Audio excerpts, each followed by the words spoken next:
Bonjour, ici Léonore, votre guide conférencière en direct du château ducal de Cadillac. Alors aujourd'hui, je ne vais pas vous parler d'un coup de cœur, mais d'un coup de tripe.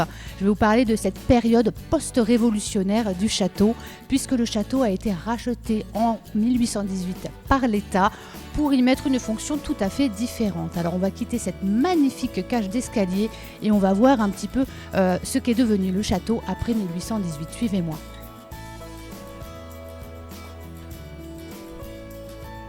Et nous voici accueillis par la gardienne. Certains diraient qu'elle a l'air aimable comme une porte de prison. Eh bien, vous ne croyez pas si bien dire. Suivez-moi, je vais tout vous expliquer.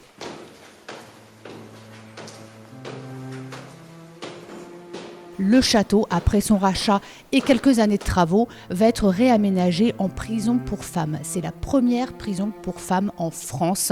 Et cette période va durer de 1822 à 1890. On va accueillir au total jusqu'à 10 000 femmes, puisque après 1890, le château va être modifié et va devenir une école de préservation pour les jeunes filles. Deux périodes bien distinctes, puisque pendant la première période, il s'agit bien de criminelles, de voleuses, d'homicides, d'infanticides. Donc ce sont vraiment des femmes qui sont condamnées.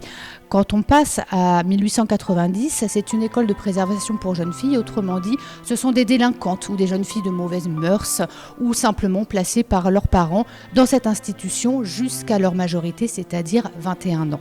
Cette école de préservation pour jeunes filles, elle va fermer en 1952.